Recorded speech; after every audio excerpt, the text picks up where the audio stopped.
Once the church moved beyond Aramaic-speaking Palestine, the language of Christians was Greek. So Christians used Greek words to describe themselves and what they believed. Some of the earliest surviving Christian writings are graffiti, pictures and sayings scratched on ancient walls. Among them are pictures of fish, because the Greek letters of ichthus, fish, begin the 5 words that make up the Greek statement, Jesus Christ, Son of God, Savior. But the popularity of this image was not merely due to a word game. There was a message in it as well. Fish are born and live in water.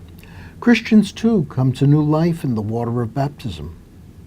So, the fish symbolizes those who say, Jesus Christ, Son of God, Savior, and who live because of the sacrament of baptism.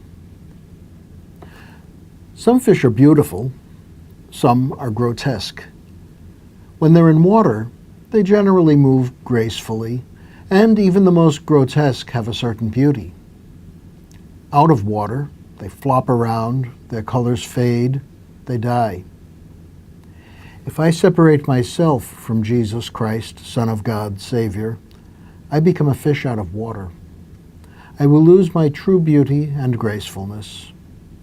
A Christian's true self is a fish self. What kind of fish? Perhaps the finny fish that best symbolizes Christian fish is the salmon. A salmon is born in water, and then the water carries it out into the vast sea. There, the salmon wanders and grows until the time comes for the big event of its life, the return to the place where its journey began. When I was baptized, I was born as a new creature.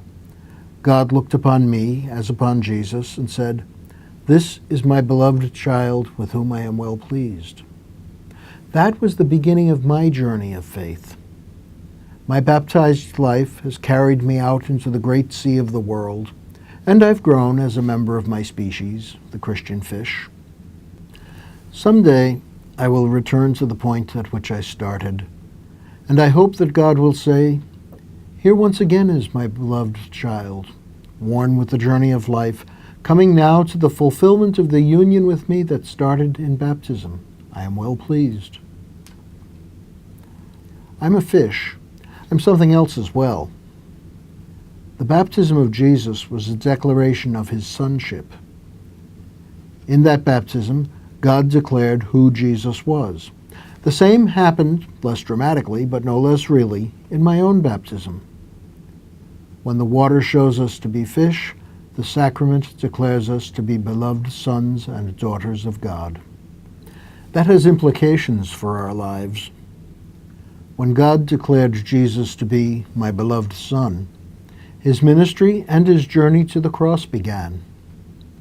Baptism is not merely a ritual that happens once for all. It's a beginning and a responsibility. It's a responsibility because we have it in our power to make God look like a fool. God has declared us to be sons and daughters. The world then is right to look for some family resemblance between us and God. We should be loving, serving, and forgiving, not because that is the way to earn God's favor, but because that is how we are true to the favor we have already been granted. If we fail to resemble our Father, then God's hopes are thwarted. The life of Jesus declared at every point that he was the true ichthus, Jesus Christ, Son of God, Savior. God says that we can be fish-like, that we can imitate Christ. How like him am I?